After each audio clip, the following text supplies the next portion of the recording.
अगर न होती ये फूल के बुलबुल का तरन्नुम भी न हो, चमनदहार में गलियों का तबस्सुम भी न हो, बलगल उला बिकमालिही कशफद्दुजा बिजमालिही हसनत जमीअ खसालिही।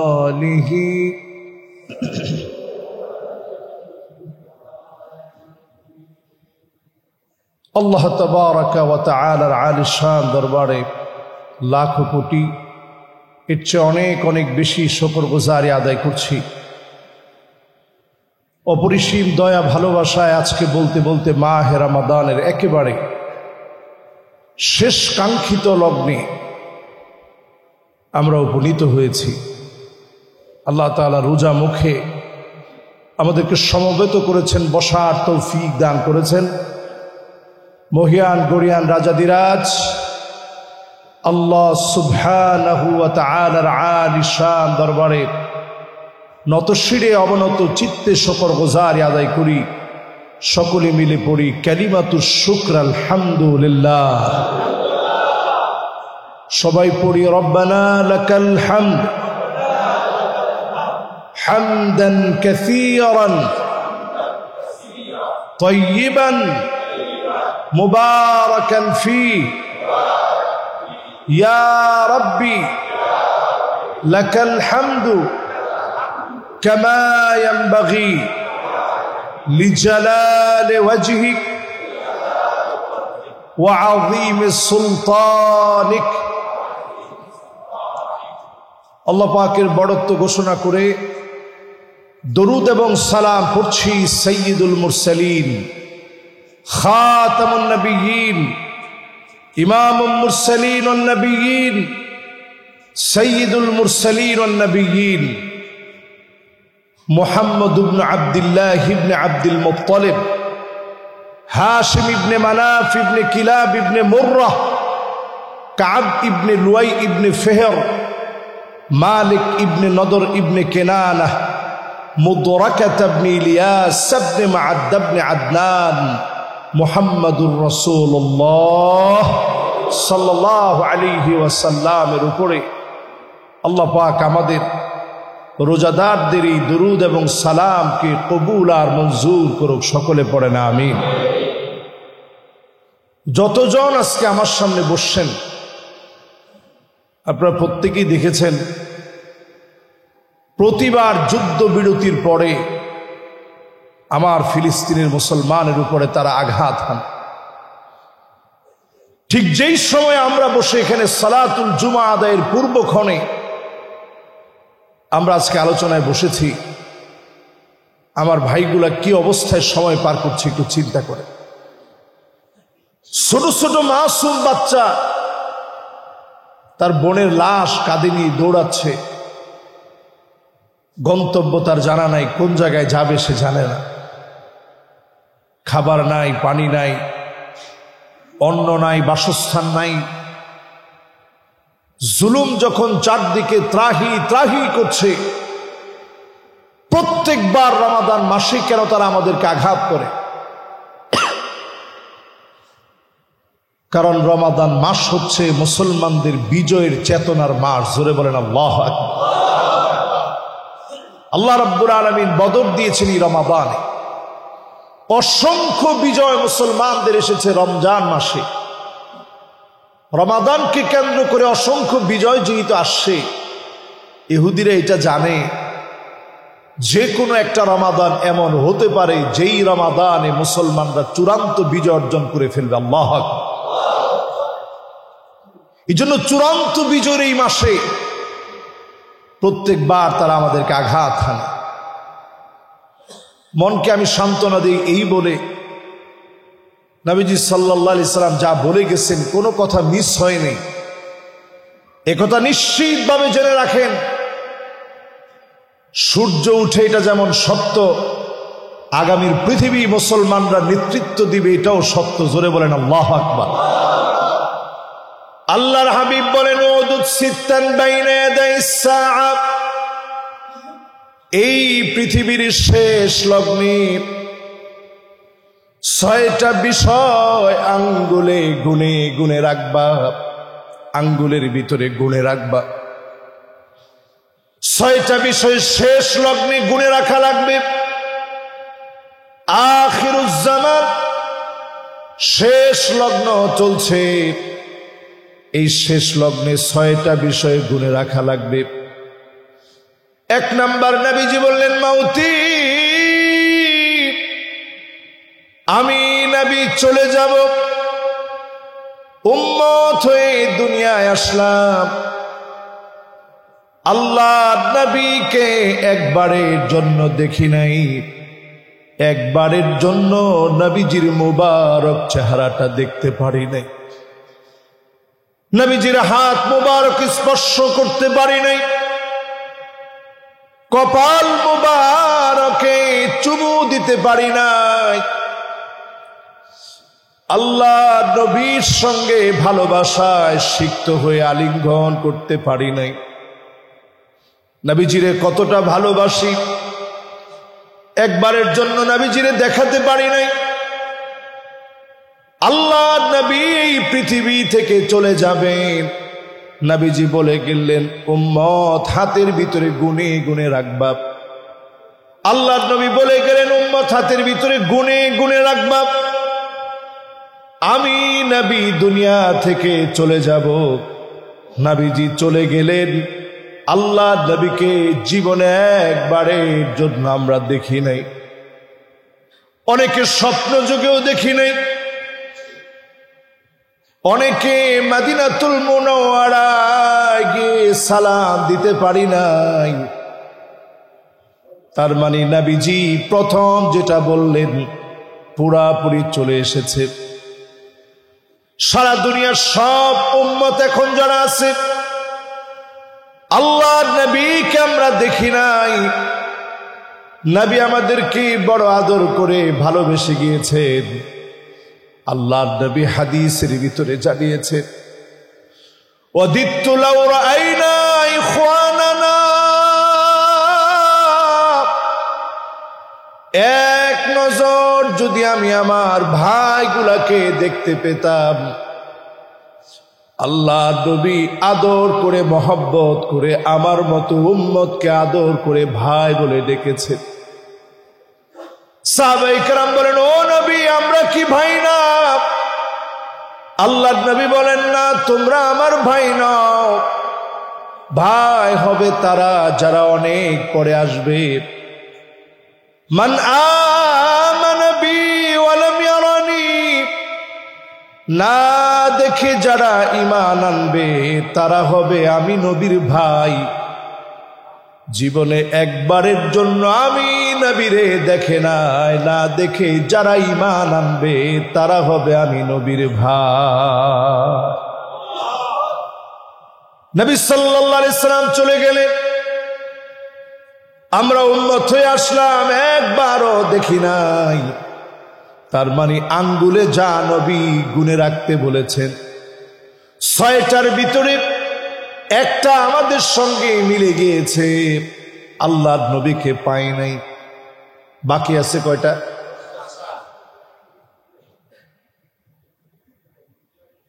মেহেরবানি করে আলোচনা চলাকালীন সময়ে প্রবেশ পথে কেউ কথা বলা যাবে না। খাদেম শব্দের একজন থাকবেন এন্ট্রি পথে, মেহেরবানি করে একজনও কোনো কথা বলা যাবে না। কথা বলা সম্পূর্ণরূপে হারাম এবং নিষিদ্ধ। জুমার আলোচনায় এসে যারা কথা বলে এটা কতটা অন্যায়, এটা আগে আজকে আপনাদেরকে একটু বুঝাই।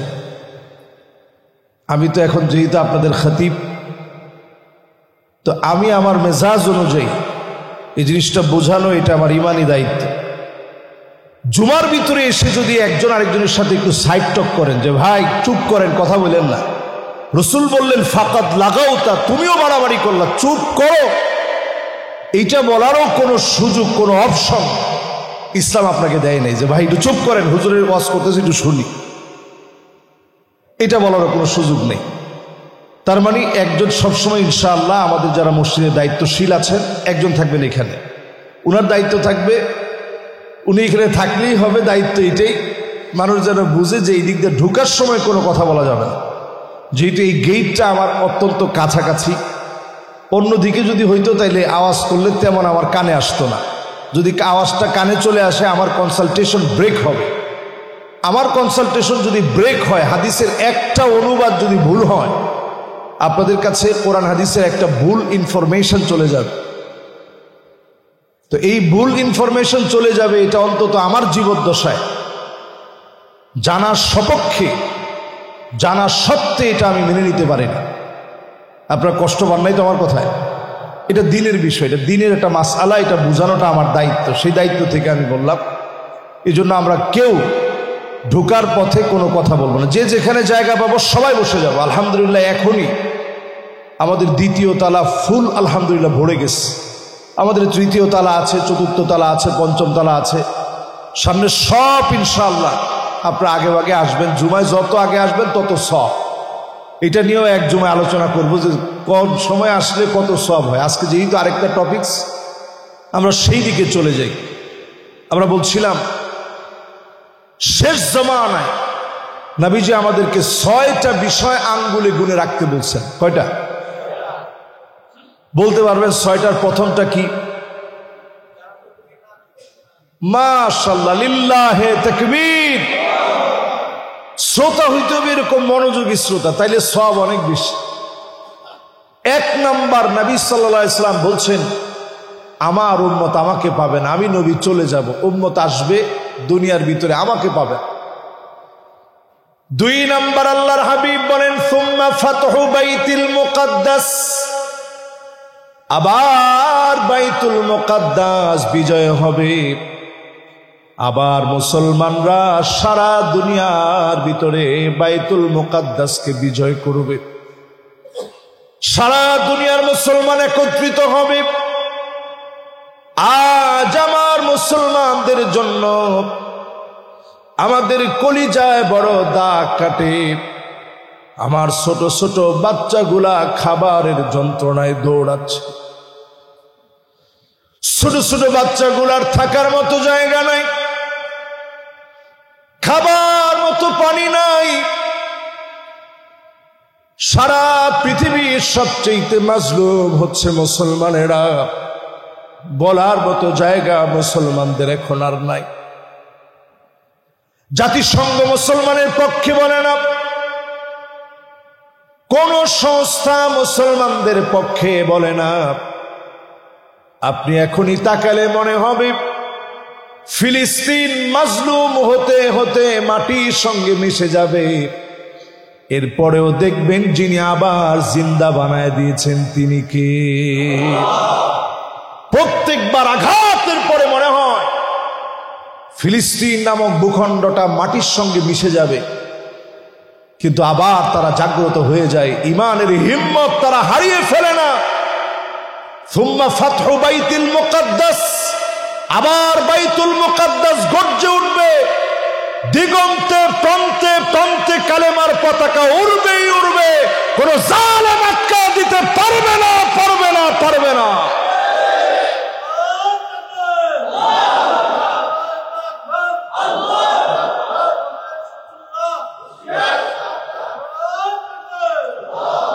এটা মুসলমানের ঈমানি হিম্মত। এই হিম্মত যদি আপনার ভিতরে না থাকে, আপনি অত্যন্ত দুর্বল কিসিমের মুমিন। সারা দুনিয়ার ভিতরে মুসলমানের সংখ্যা দিন দিন বাড়ছে। পৃথিবীর ভিতরে 2 কোটি মুসলমান এখন মার খাচ্ছে। 20 কোটি মুসলমান এখন ঘর ছাড়া শরণার্থী হয়ে গেছে।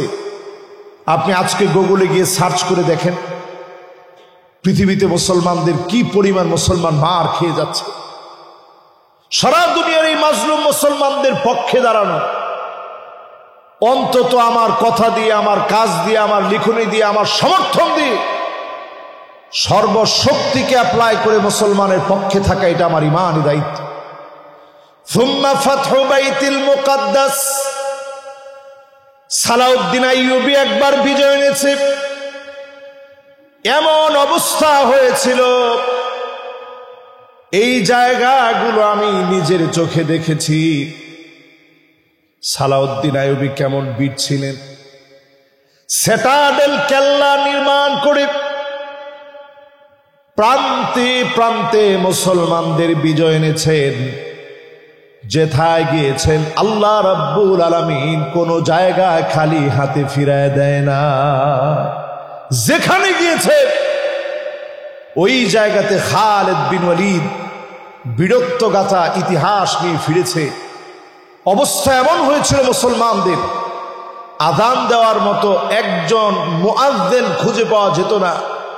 ক্রুসেডাররা সবাইকে যখন হত্যা করেছে, খুব অল্প স্বল্প রক্তপাতের বিনিময়ে সালাউদ্দিন আইয়ুবী মুসলমানদের বাইতুল মুকাদ্দাসকে ফিরিয়ে এনেছিলেন। জোরে বলেন আল্লাহু আকবার।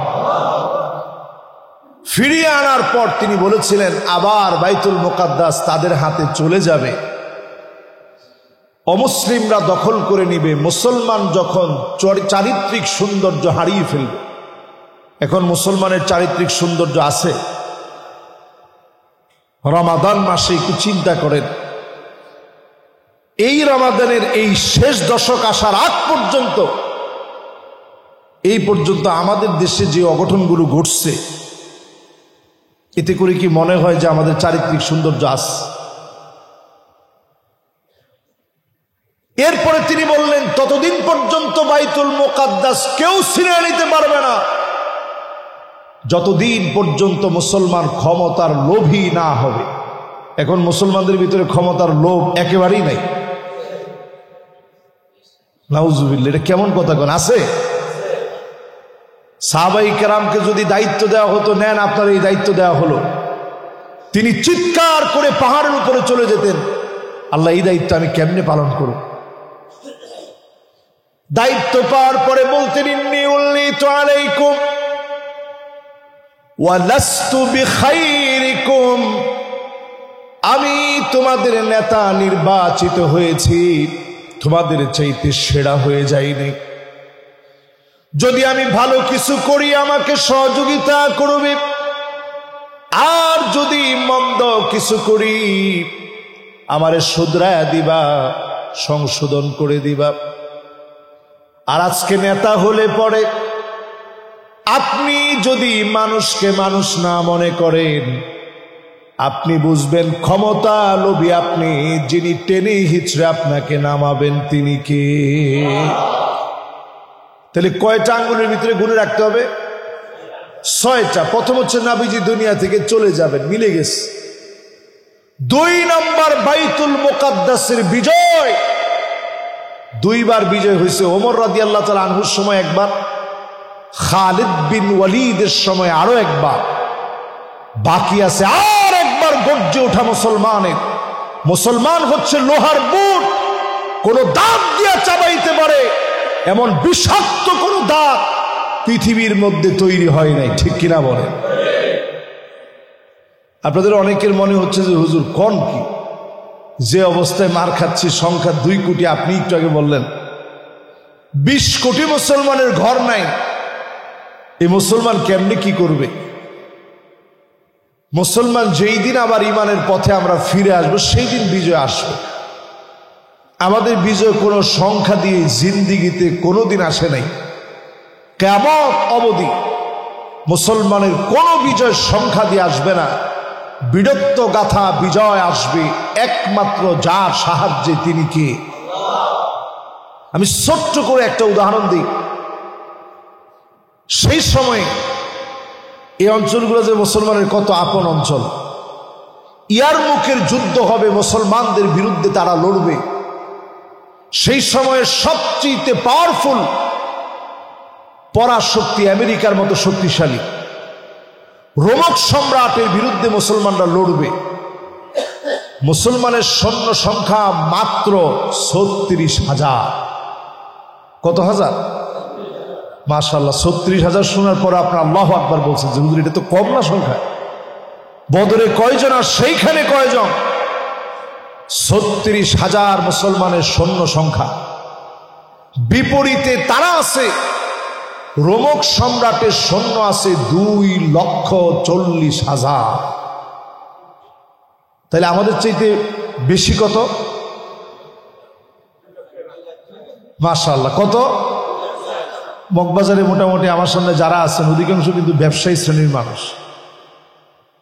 তো 2,04,000 যদি বেশি হয় তাহলে হিসাবে তো আমরা সংখ্যাই নাই, পুরোটাই তো তারা।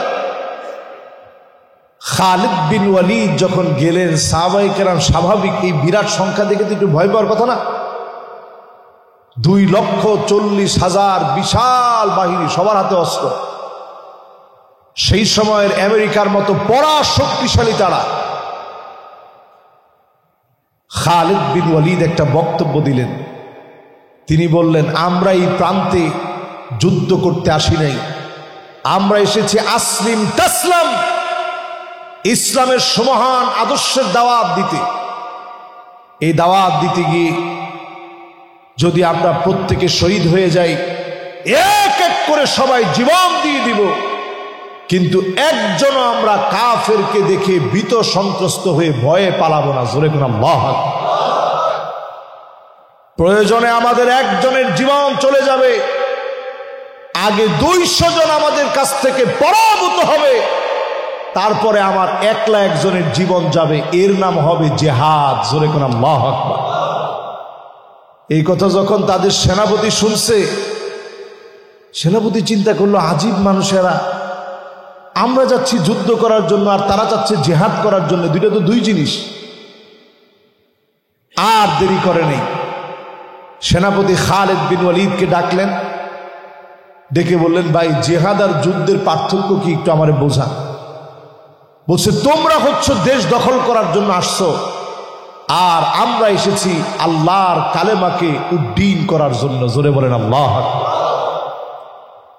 আমরা একজন জীবন দিতে একটা সেকেন্ড দেরি করব না, আল্লাহর জমিনের দিন কায়েমের জন্য 1 সেকেন্ড আমরা দেরি করব না, আগে জীবনটা দিব। আমার জীবনটা চলে যাবে, আমার ভাই পাশ থেকে দাঁড়ায় যাবে, তার পাটা একবারের জন্য নড়বে না, শাহাদাতের তামান্নায় সে উদ্গ্রীব হয়ে তার জীবনও চলে যাবে। এর পরের জন দাঁড়ায় যাবে, একজনের পর একজন দাঁড়িয়ে যাবে, একজনও ইমানের পথ ছেড়ে দিবে না। জোরে করে আল্লাহু আকবার। সেনাপতির সঙ্গে সঙ্গে ভূত চলে আসছে, কালেমা পড়ে মুসলমান হয়ে গেছে। সুবহান।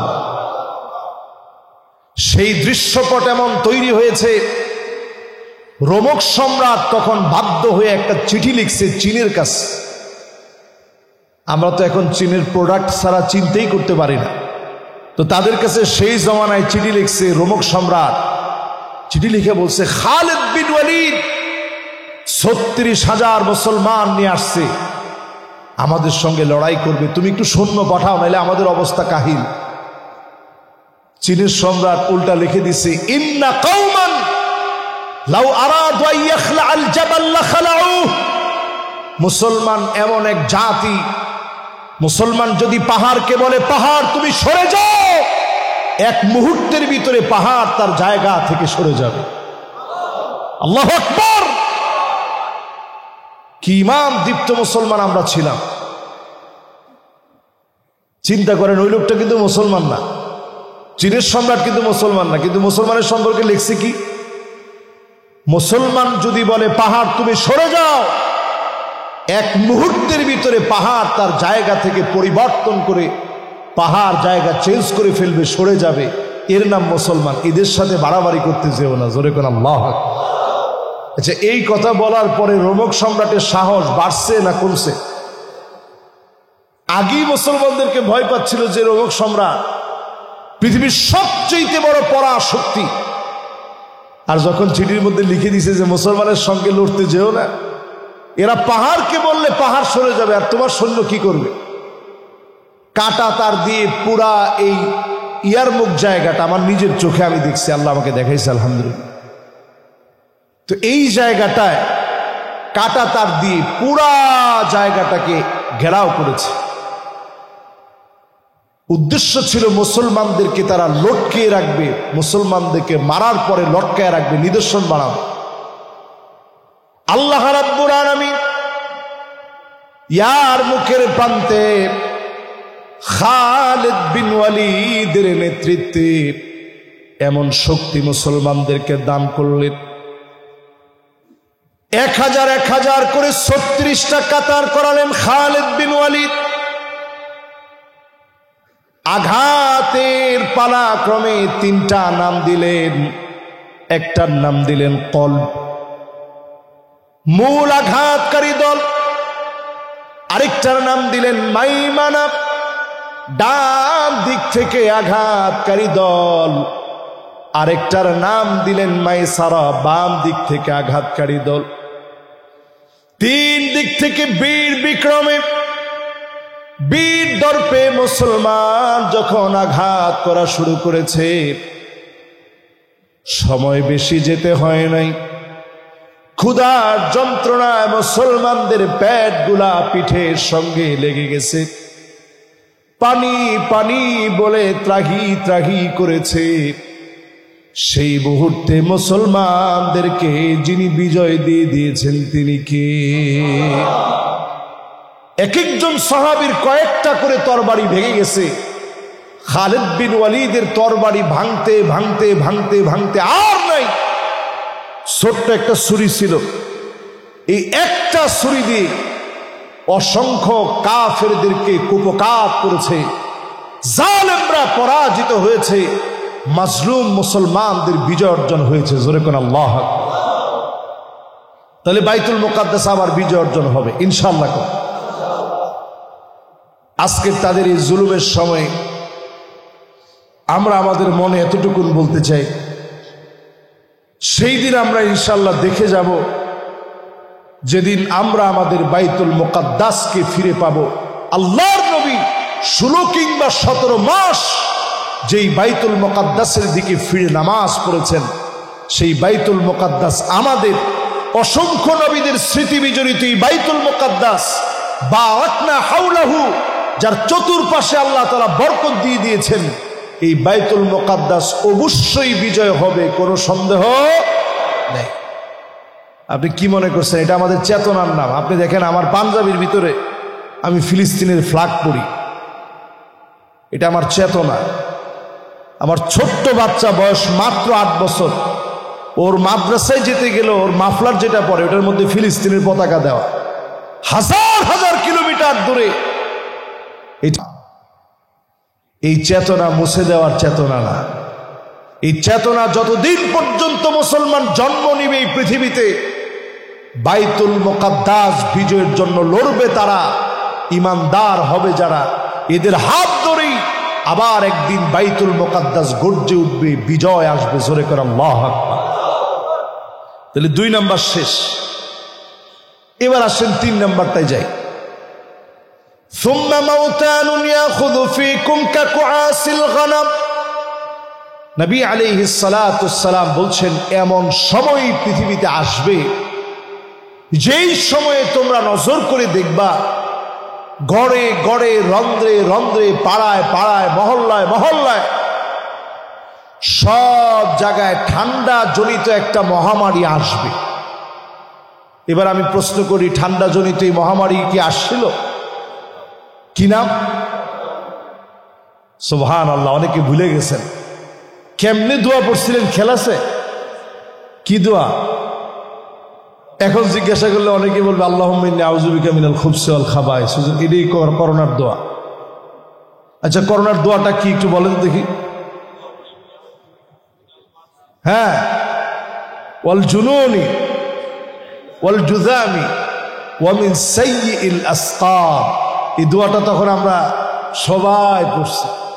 এই দোয়া খালি করোনার দোয়া না, এটা কোথাও কিন্তু করোনার কথা নাই। এই দোয়া আলহামদুলিল্লাহ আমি এর অনেক আগে থেকে আমার মুসল্লিদেরকে একবারে বাইতুল ওয়াদুদ মসজিদ, যেখানে আমি আগে জুমা পড়াতাম, এখানে আমি সবাইরে মুখস্থ করাইছি। এটা সবাই মুখস্থ পারে। নতুন নতুন যত আইটেমের রোগ আসবে, সব রোগ থেকে মুক্তির জন্য এই দোয়াটা পড়বে। না জানা যত রকমের রোগ আসবে, নাম না জানা যত রকমের রোগ আসবে, সব রোগের জন্য এই দোয়াটা পড়বে। অত্যন্ত গুরুত্বপূর্ণ এই দোয়া। আমরা পারবো তো ইনশাআল্লাহ? আচ্ছা বলেন তো, 1450 বছর আগে নবীজি যা বলছেন এটার সাথে মিল আছে না নাই? আমি অনেক আগে এক মাহফিলে আলোচনা করছিলাম যে একটা ঠান্ডাজনিত মহামারী আসবে। স্বাভাবিক এই আলোচনাটা তখন যারা শুনছেন চিন্তা করছেন কি কয়, মহামারী আবার কোত্থেকে আসবে, সারা দুনিয়ায় এক চোরে এক মহামারী যাবে, এটার কথা হইল নাকি? কিন্তু ঠিকই সেই মহামারী সারা দুনিয়ারকে আক্রান্ত করেছে, সারা দুনিয়ায় ছড়িয়ে পড়েছে। নবী সাল্লাল্লাহু আলাইহি ওয়াসাল্লাম বলছেন এইরকম একটা মহামারী আসবে, সারা দুনিয়ার ভিতরে ছড়ায় পড়ছে না? শব্দ চয়নে কি বলছেন? ছাগলের ঠান্ডা লাগলে যেভাবে ছাগল কাশে, এটা তো আমরা ঢাকা শহরের মানুষ অনেকে আমরা দেখি নেই। ছাগলের ঠান্ডা লাগলে কি কি করে ছাগল, কে কে দেখছেন দেখি? মাশাআল্লাহ, সংখ্যাটা একেবারে নিতান্ত কম, 4-5 জনের মধ্যে সীমাবদ্ধ। একদিক দিয়ে ছাগল কাশতে থাকে, আরেক দিক দিয়ে ছাগলের নাক দিয়ে যেটা পড়ে কি নাম, এইটাকে বলে শ্লেষ্মা।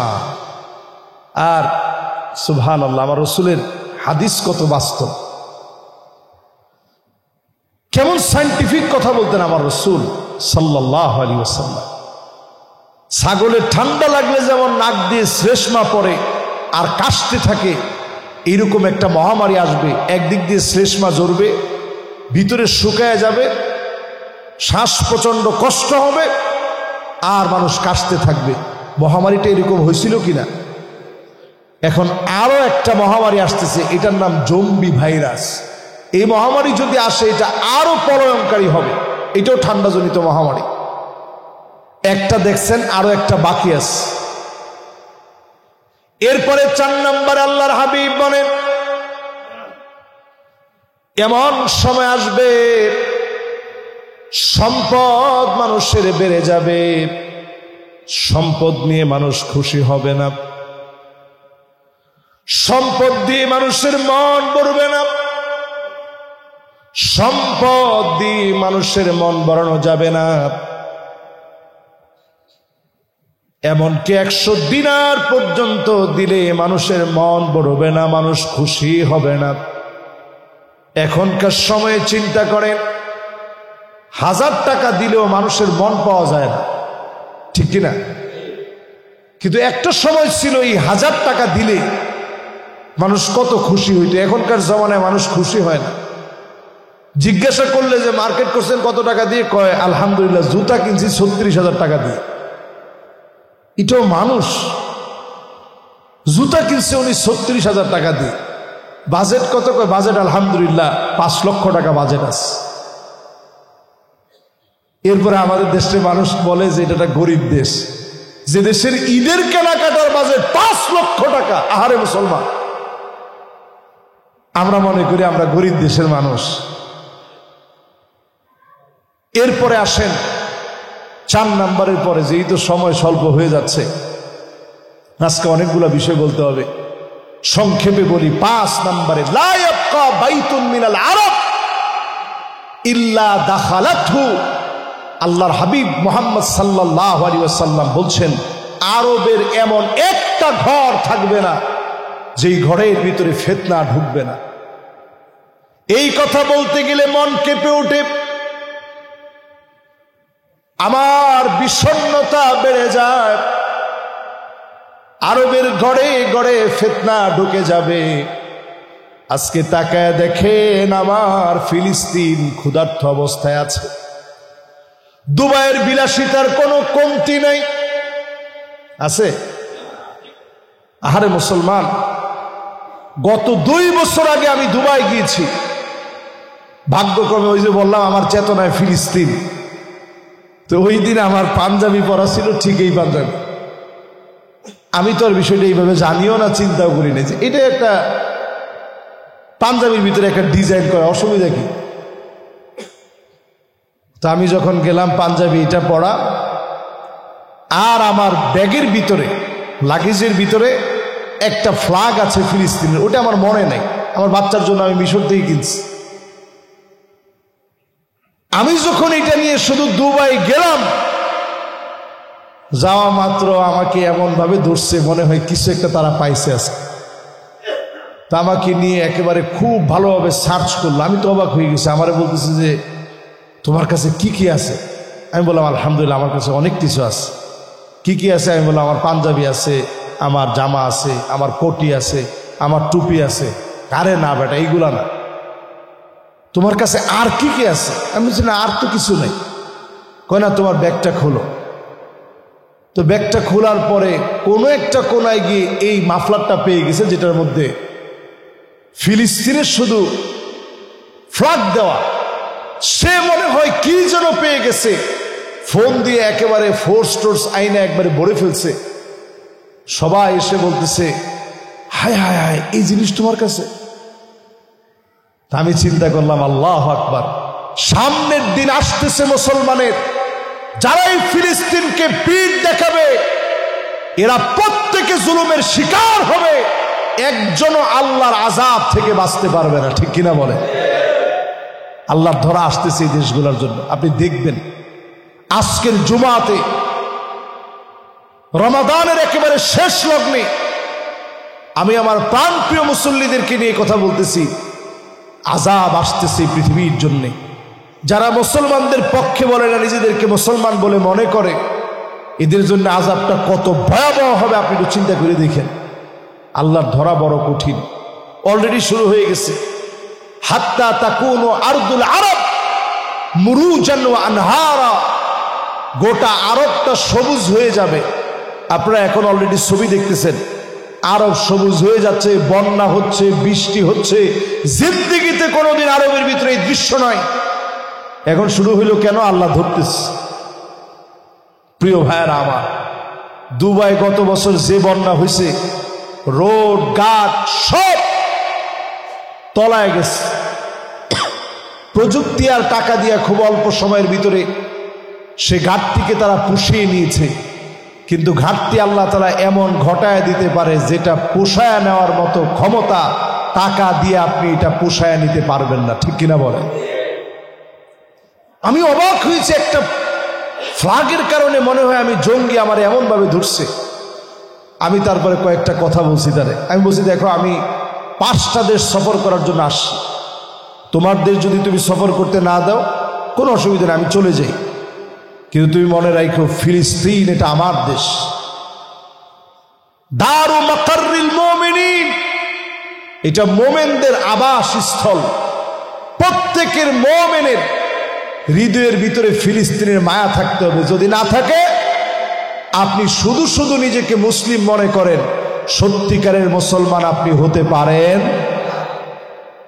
এটা বলছি, পরে বলতেছে কইছে আনতা শেখ মাশাআল্লাহ খালাস শিব শিব, তুমি আসলে শায়েখ মানুষ, তোমার এটা ঠিক হয় নাই। আচ্ছা ঠিক আছে, অসুবিধা নেই, যাও।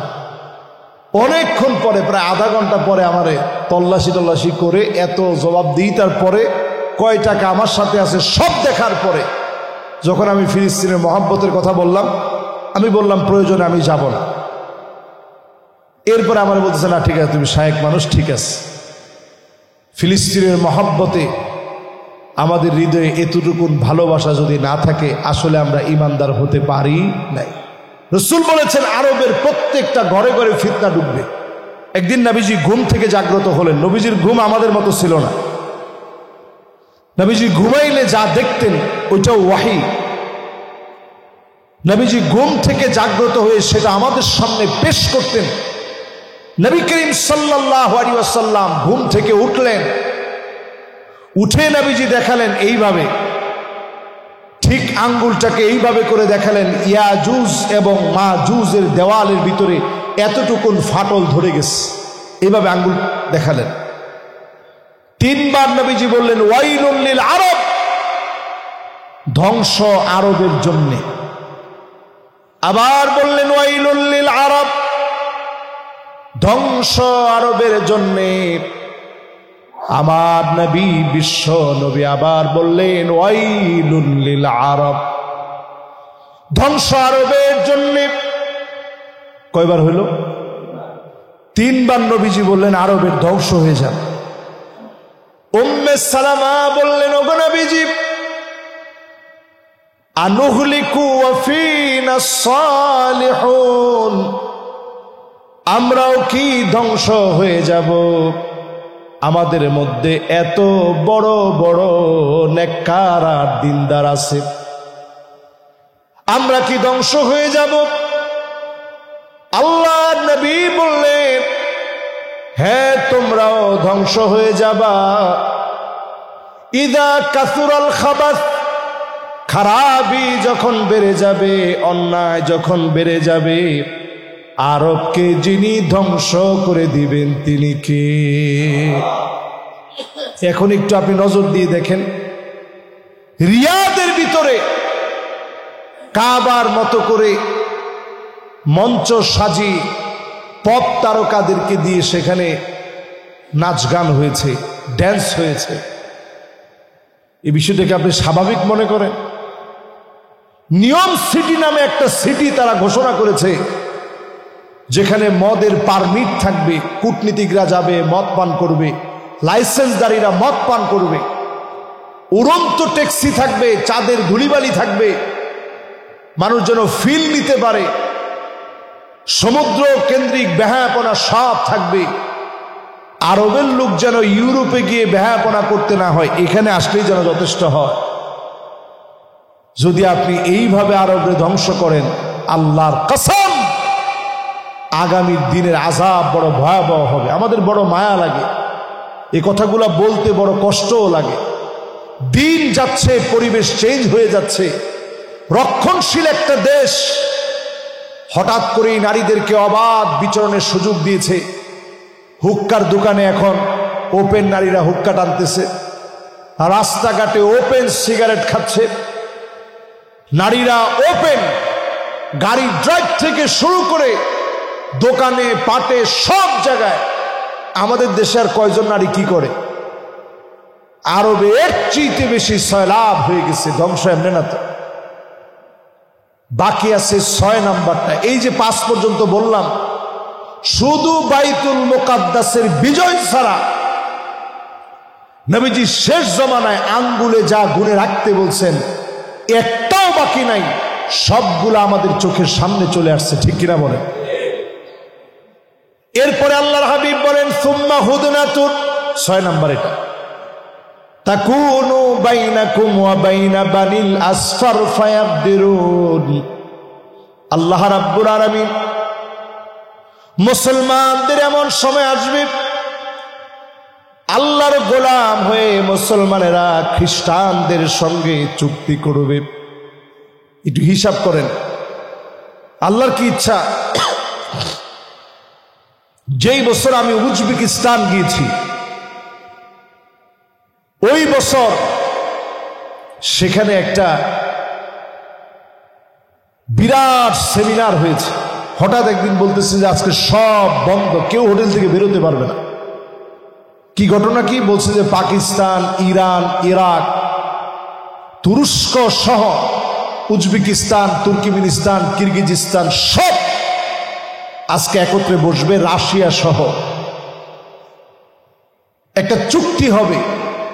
আমার এই হাদিসের কথা তৎক্ষণাৎ মনে পড়ে গেছে, সুম্মা হুদনাতুন তাকুনু বানিল আসফার। এমন কিছু খ্রিস্টানদের সঙ্গে চুক্তি হবে যারা ক্যাথলিক খ্রিস্টান। আমি চিন্তা করলাম, এই খ্রিস্টানরা এখন আছে কোথায়?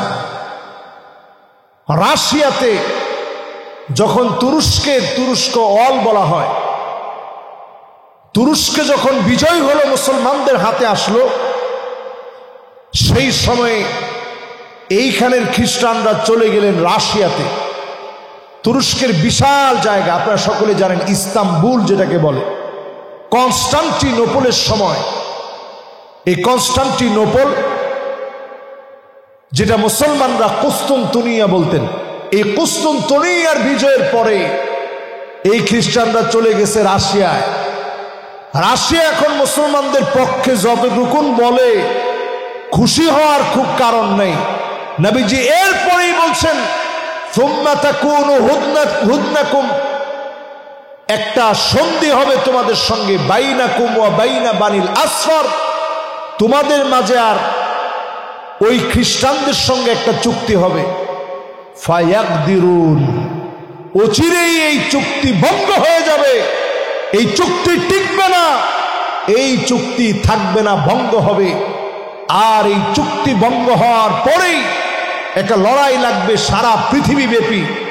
মুসলমান জেনে রাখেন, আগামীর পৃথিবী তৃতীয় বিশ্বযুদ্ধের জন্য সব প্রস্তুত করে রেখেছে। একেবারে গ্রাউন্ড তৈরি হচ্ছে সারা দুনিয়া ব্যাপী।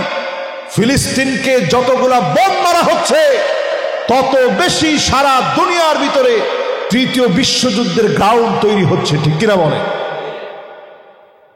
আপনি চিন্তা করতে পারেন, নবী সাল্লাল্লাহু আলাইহি সাল্লাম 1450 বছর আগে কথাগুলো বলে গেছেন। 1450 বছর আগে আল্লাহর হাবিব বলে গেছেন চুক্তি ভঙ্গ হবে, এরপরে একটা মাইর হবে।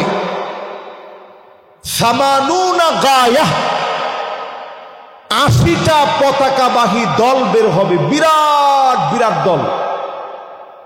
বর্তমান পৃথিবীর 80টা দেশ মনে করেন দল নিয়ে বের হবে। এক একটা সৈন্য হবে বিশাল সৈন্য সংখ্যা। নবীজি সাল্লাল্লাহু আলাইহি সাল্লাম সংখ্যাধিক্য হাদিসের ভিতরে বোঝালেন। এই বিশাল সৈন্য নিয়ে লড়াই হবে। এই লড়াইয়ের পরে পৃথিবীর অবস্থা কি হবে? পৃথিবীর অবস্থা হবে এমন, 3-এর 1 মারা যাবে পৃথিবী থেকে। অন্য হাদিসের ভিতরে আসছে 100 জনের ভিতরে 99 জনই মারা যাবে, 1 জন বেঁচে থাকবে। মানে এত বেশি মানুষের, এত বেশি প্রাণ হারাবে, এত বেশি রক্ত ঝরবে। এরপরে যিনি মুসলমানদেরকে বিজয় দিবেন তিনি আমার আল্লাহ। জোরে বলেন আল্লাহু আকবার। এতগুলো কথা বলে আমি আমার পরিসংখ্যান টানতে চাই এইভাবে। নবীজি এই যে 6টা বলছেন, 6টার মিল একেবারেই চোখের সামনে। ঠিক কিনা? আপনাদের সবার কাছে কি এটা মনে হয়েছে না সন্দেহ আছে? এবার আপনারা ঘরে গিয়ে হাদিসটা আবার নিজেরা পড়বেন, নিজেরা দেখবেন। এবার আসুন আমার সঙ্গে, এত কিছু আল্লাহ তাআলা দেওয়ার পরেও রমাদান মাসে আল্লাহ তাআলা চেয়েছেন আপনার কাছ থেকে একটু আল্লাহর আপন হবেন। আমরা যাকাত বর্ষ নামে একটা বৎসর উদযাপন করি।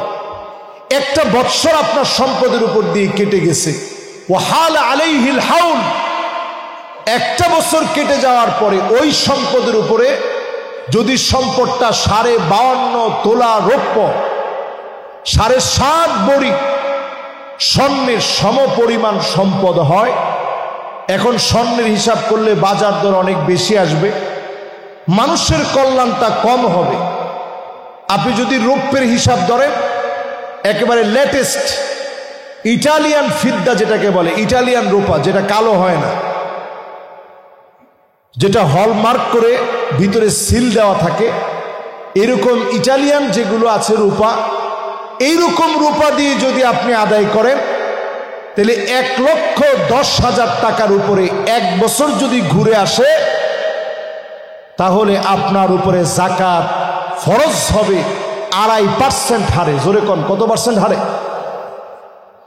সময় খুব স্বল্প, অল্প সময়ে যাকাতের বিষয়টা বলি। যাকাত দিতে হবে 4 প্রকারের সম্পদে। কয় প্রকার? নাম্বার 1, স্বর্ণের যাকাত দেওয়া লাগবে। একটু সবাই আমার সাথে বলেন কিসের? হোক আপনার স্ত্রীর স্বর্ণ, অথবা হোক আপনি ব্যাংকের মধ্যে বার হিসাবে রেখে দিয়েছেন, অথবা দুবাই থেকে আসার সময় আপনি একটা বার পকেটে করে নিয়ে আসছেন 100 গ্রামের ভিতরে, এজন্য আপনার এয়ারপোর্টেও ধরে নাই, সুন্দর করে আনছেন, আপনার কাছে রেখে দিচ্ছেন। আপনি মনে করছেন এটা তো কিছু বানাই নেই, এটার আবার যাকাত কিসের? এইটারও যাকাত দেওয়া, এইটারও যাকাত দেওয়া লাগবে। তার মানে স্বর্ণ যত রকমের হতে পারে, যদি একখান কলমও আপনি বানায় রাখেন, তাহলে কি দিতে হবে? কথা কি বুঝে আসছে সবার? 2 নাম্বার হচ্ছে রৌপ্য, এটার যাকাত দেওয়া লাগবে। 3 নাম্বার হচ্ছে টাকা। এই টাকা, এটা যদি আপনার সেভিং অ্যাকাউন্টে থাকে, এটা যদি আপনার ডিপোজিটে থাকে, এটা আপনার যে কোনোভাবে থাকে, যদি আপনি একটা বন্ড কিনে রাখেন, এই বন্ডের যদি আপনি কিনে রাখেন, এই বন্ডের যাকাত দিতে হবে। আপনি যদি মনে করেন কয়েকজন বন্ধু মিলে শেয়ারে টাকা লাগাইছেন, সেই টাকা লাগানোর পরে ওই মূলধনের উপরে যাকাত দিতে হবে। যত রকমের, এমনকি কাউকে হাওলাত দিচ্ছেন, এটা কি? এটা কি? টাকা। তবে হ্যাঁ, যদি আমাদের দেশের মতো অবস্থা হয়, হাওলাত দিচ্ছেন, এখন আর উনি আপনার চোখের সামনেই পড়ে না। জিন্দিগিতে এই টাকা আপনারে দিবে বলে কোনো ধারণা নাই। আপনি চাইতে গেলে কয় তোর কি কম আছে, দিমু ইনশাল্লাহ, অসুবিধা নেই, আমি এই টাকা লইয়া মরবো না। উনি এই টাকা লইয়া মরবে না। তো আপনি তাকে টাকাটা দিচ্ছিলেন 2 লাখ টাকা, বড় একটা অঙ্ক, কিন্তু সে কোনোভাবেই টাকাটা দিচ্ছে না। তাহলে ওইটা আপনি প্রত্যেক বছর লিখে রাখেন যে এই বছরও দেয় নাই, এই বছরও দেয় নাই, এই বছরও দেয় নাই। একটা খাতা করবেন, জাকাত খাতা। এটার মধ্যে তার নামটা সুন্দর করে লিখবেন, মাঝে মাঝে তারে দেখাইবেন যে ভাই তুই কিন্তু এই বছরও দেশ নাই, এই জন্য আমি জাকাতও দিই নাই। এরপরে 5 বছর পরে তার কাছে মনে হইল, আহারে লোকটার উপরে এই অন্যায় করলাম, এতদিন ধরে টাকাটা দিই না, থাক এই বছর দিয়ে দিই। এই বছর দেওয়া মাত্র বিগত কয় বছর? 5 বছরের জাকাত দিতে হবে, কারণ টাকাটা ছিল আপনার। টাকাটা কার? আপনি মালিক। এইভাবে আমরা প্রভিডেন্ট ফান্ডে টাকা রাখি। এটা যদি ঐচ্ছিক হয়, আপনার ইচ্ছাধীন যদি আপনি টাকা উঠাইতে পারেন, আপনার ইচ্ছাধীন যদি আপনি ইচ্ছা করলে রাখতে পারেন, ইচ্ছা করলে উঠাইতে পারেন, যদি এমন হয়, তাইলে এই টাকারও জাকাত দিতে হবে। আর যদি আপনার ইচ্ছাধীন না হয়, তাহলে ওই টাকার জাকাত দিতে হবে না। আপনার ব্যবসার যত কাঁচামাল আছে, ধরেন আপনার বিশাল একটা গার্মেন্টস আছে, ওই গার্মেন্টসের কোটি কোটি টাকার মেশিন কিনা আছে, ওই মেশিনগুলার কোনো জাকাত হবে না। তবে যেই কাঁচামাল, ধরেন সুতা, 2 কোটি টাকার সুতা কিনে আনছেন, এটা দিয়ে আপনি প্রোডাক্ট তৈরি করবেন, ওই সুতার জাকাত দিতে হবে, ওই প্রোডাক্টের জাকাত আদায় করতে হবে। বুঝতেছেন মাসালা? এটার জন্য স্বতন্ত্র একটা জুমা আলোচনা করা দরকার ছিল, কিন্তু আজকে আমার মন বড় কাঁদতেছিল ফিলিস্তিনের জন্য। চিন্তা করলাম অন্তত যদি মুখেও বলতে না পারি, তাহলে আল্লাহর কাছে কি জবাব দিব। সেই জবাব দিইটা থেকে আজকে ওইটা আলোচনা করছি। আমাদের কারো দাওয়াত টাওয়াত নাই তো? আপনারা মনে করেন না যে হুজুর মনে হয় প্রত্যেক দিনই দেরি করবে, না। যেহেতু রমাদান মাস, একটু সময় আমাদের হাতে আছে, এই জন্য আপনাদেরকে একটু কষ্ট দিচ্ছি। ইনশাল্লাহ এরপরে আমরা আমাদের টাইম একটা ফিক্সড করব। ফিক্সড টাইম অন্তত আমরা মেনটেন করার চেষ্টা করব। অনেক সময় কোনো কারণে বাই চান্স হতে পারে 2-1 মিনিট দেরি হবে, এই দেরির জন্য আপনারা মনে কষ্ট নিয়েন না। আজকে একটু মাসালাটা আমি আর কয়েক মিনিটের মধ্যে ইনশাল্লাহ শেষ করব, আল্লাহ যদি তৌফিক দান করেন। তাহলে কাঁচামালের কি দিতে হবে? জাকাত দিতে হবে। আমরা যে সমস্ত বীমা করি, বীমার যে মূলধন, এই মূলধনের কি দিতে হবে? মূলধনের জাকাত দিতে হবে। শেয়ার কিনি, জাকাত দেওয়া লাগবে। কাঁচা টাকা বলতে এই টাকা যত জায়গায় লাগাবেন সকল জায়গায় জাকাত দিতে হবে। আপনার একটা নিয়ত করছেন, সাভারে একটা জায়গা কিনছেন, সাভারে জায়গা কিনে আপনি নিয়ত করছেন যে এটা ভালো একটা দাম পাইলে জায়গাটা কি করব, ওই জায়গা খানেরও কি দিতে হবে? জাকাত দিতে হবে, কারণ এটা ব্যবসার চিন্তা কিনছেন। এটা দিয়ে আমরা অনেকেই, এই জায়গাটা দিয়ে আমরা অনেকেই জাকাতটা ফাঁকি দিই যে হুজুর এটা তো জায়গা কিনছি আর কি। এরপরে যারা নিজেদেরকে ব্যবসায়ী বলে পরিচয় দেন, কিছু মানুষ সমাজের ভিতরে এমন আছে যাদেরকে সবাই চিনে যে ওনারা ব্যবসায়ী। ওনারা কি? ব্যবসায়ী। তো ব্যবসায়ী যারা, তাদের যে ব্যবসায়িক প্রোডাক্ট আছে, ফার্মেসিতে যে পরিমাণ মাল আছে, মালের জাকাত দিতে হবে। মুদির দোকানে যে পরিমাণ প্রোডাক্ট আছে, ওই প্রোডাক্টের জাকাত দিতে হবে। এইবার হুজুর কিছু দিয়ে বাদ দেওয়া যায় কিনা, কোন কোন জায়গায় বাদ দেওয়া যাবে, এই রেজাল্ট আগে কয়ে দেন। আপনি ঋণগ্রস্ত, ধনী হওয়ার জন্য আপনি যে কাঁচামালগুলা কিনছেন, ব্যাংক থেকে 2 কোটি টাকার লোন নিছেন, ধরেন এখানে 4 কোটি টাকার প্রোডাক্ট আছে, 2 কোটি টাকা কিনেছেন, ব্যাংক লোন নিছেন, এই ব্যাংক লোনটা এটা থেকে বাদ পড়ে যাবে। বাদ দিয়ে বাকিটা আপনি হিসাব করবেন জাকাতের জন্য। জাকাত যারা দিবে না, ইয়াউমা ইউহমা আলাইহা ফি নারি জাহান্নাম ফাতুকওয়া বিহা জিবাহুহুম ওয়া জুনুবুহুম ওয়া যুহুরুহুম হাযা মা কানাসতুম লিআনফুসিকুম। কুরআনুল কারীমের একটা আয়াত যথেষ্ট যাকাতের ভয়াবহতার ব্যাপার ঘোষণা করার জন্য। আল্লাহ পাক যাকাত যারা দিবে না জাহান্নামকে টেনে আনবেন। অন্য কোন ইবাদতের ব্যাপারে এমনটা বলা হয় নাই জাহান্নামকে টেনে আনবেন। অন্য সব ব্যাপারে বলা হয়েছে জাহান্নামে নিয়ে শাস্তি দিবে। আর যাকাতের ব্যাপারে হিসাব শুরু হওয়ার আগেই আল্লাহ জাহান্নামকে টেনে আনবেন। এনে আল্লাহ বলবেন, এই লোকগুলা তোমার হকদার ছিল, এদেরকে যাকাত দেও নাই। হাক্কুন লিসাইলি ওয়াল মাহরুম। সেদিন আপনার সম্পদগুলার বিভিন্ন আকৃতি আল্লাহ ধারণ করাবে। আপনার কপালে, আপনার চেহারায়, আপনার পিঠের মধ্যে সেদিন সেকা দেওয়া হবে। আর বলা হবে, হাযা মা কানাসতুম লিআনফুসিকুম। এই সম্পদ তুমি তোমার নিজের জন্য সংরক্ষণ করে রেখেছিলা, আজ এটা শাস্তি ভক্ষণ করো। সেই দিনটা কত কঠিন হবে।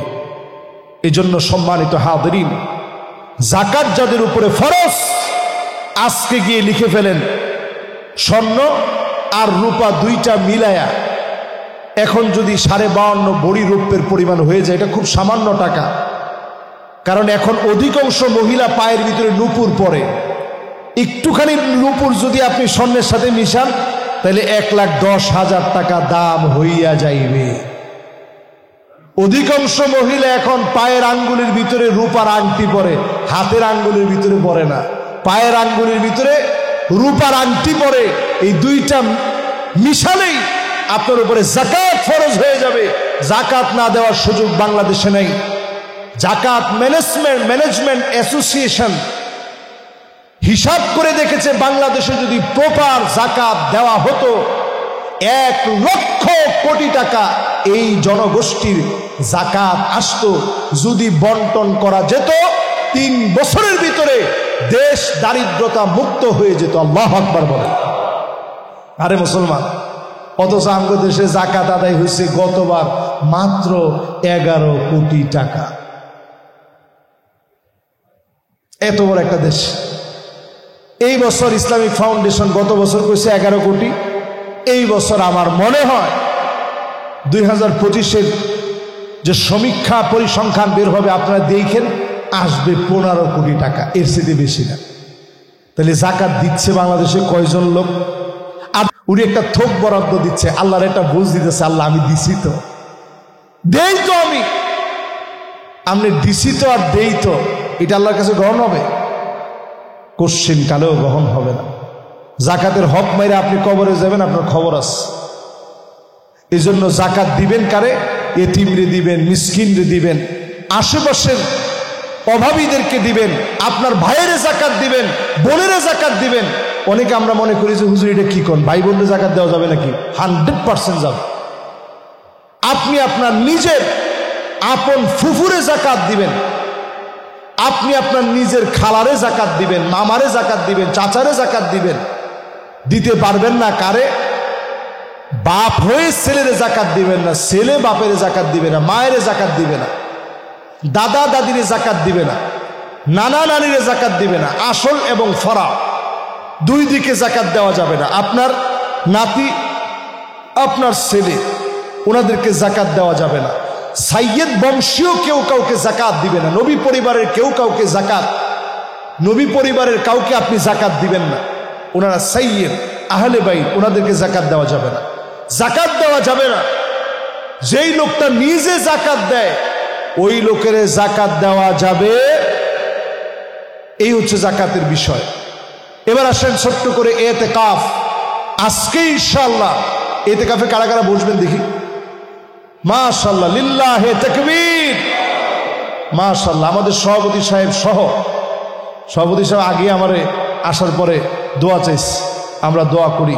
উনি অসুস্থ মানুষ। রসুলের সারা জীবনের আমলের অন্যতম একটা আমল হচ্ছে এতেকাফ। রসুল সারা জীবনে এতেকাফ করছেন, জীবনে এতেকাফ ছাড়েন নাই। আমরা বড় হতভাগা, জীবনে এতেকাফটা করতে পারি নাই। আল্লাহ যেন আমাদের প্রত্যেকের এই এতেকাফকে কেন্দ্র করে এই মসজিদ, এই এলাকার উপরে আল্লাহ যেন খায়ের বরকত নাজিল করে দেন। পড়েন আমিন। সম্মানিত মুসল্লিয়ানে কেরাম, শেষ একটা আরজি। আপনারা জানেন প্রত্যেকেই আমার বাসাটা একেবারেই এই মসজিদের কাছেই, মধুবাগে আমি থাকি। সেখানে আমাদের একটা মাদ্রাসা আছে, নয়াটুলা AUN মডেল কামিল মাদ্রাসা। এখানে এতিমখানাও আছে এবং আপনাদের এখানকার সম্মানিত দীর্ঘদিনের যিনি ইমাম ও খতিব ছিলেন মাওলানা ইদ্রিস সাহেব হুজুর, তিনি এই মাদ্রাসাতে ছিলেন। আমার আব্বা সহ আমার ফুফা, আমার দাদা সবাই মাদ্রাসার খিদমতে ছিলেন। এটা আমাদেরই প্রতিষ্ঠিত একটা প্রতিষ্ঠান। তো এই মসজিদে যেহেতু আমি একেবারে নতুন, জাকাতের খাতের একটি এই এতিম দোস্ত অনাথদেরকে জাকাত দেওয়া। তো আপনাদের পার্শ্ববর্তী মাদ্রাসা যেহেতু এটি, প্রথম আরজি হচ্ছে আপনাদের সন্তানদেরকে এখানে আপনারা ভর্তি করবেন পড়াশোনার জন্য। এখানে মাদানী নেসাব আছে, কওমি মাদ্রাসা এর সাথেই অ্যাড করা, একত্রে কওমি মাদ্রাসা এবং আলিয়া মাদ্রাসা দুইটাই আছে। তো আপনারা মাদানী নেসাবে সন্তানদেরকে ভর্তি করবেন। আপনাদের সন্তানদেরকে এই পার্শ্ববর্তী যেহেতু সবচেয়ে এখানে ভালো একটা নুরানি হচ্ছে এই মাদ্রাসা, আলহামদুলিল্লাহ নুরানিতে 1000 ছাত্র আলহামদুলিল্লাহ। তো এই প্রতিষ্ঠানে আপনারা আপনাদের ইনশাআল্লাহ জাকাত দিবেন প্রত্যেক বছরে অন্তত। তারা আমাকে ধরে, যেহেতু আমি তাদের সবচেয়ে কাছের, আমাদেরই প্রতিষ্ঠান, তো তারা আমাকে ধরে। আমি অন্তত আমার যেখানে থাকি এবং আমার যাদের সাথে খুব মহাব্বত আছে তাদেরকে আমি বিষয়টা বলি। অনেকেই তখন আলহামদুলিল্লাহ আমার কাছে দেয়। আপনি ইনশাল্লাহ দেওয়ার চেষ্টা করবেন। আমাদের গ্রামের বাড়িতে দাওরায়ে হাদিস পর্যন্ত আমার দাদার প্রতিষ্ঠিত আরও একটি প্রতিষ্ঠান আছে, ওই প্রতিষ্ঠানগুলো আমাদের দেখতে হয়। আপনারা ইনশাল্লাহ সাধ্য অনুযায়ী প্রথমে আপনাদের আত্মীয় স্বজনকে দিবেন, পাড়া প্রতিবেশীদের দিবেন, নিকটতমদেরকে দিবেন। এরপরে আপনাদের পার্শ্ববর্তী যে সমস্ত এতিমখানাগুলো আছে এটাও একটা খাতের মধ্যে রাখবেন। আল্লাহ যেন তৌফিক দান করেন। পড়েন আমিন।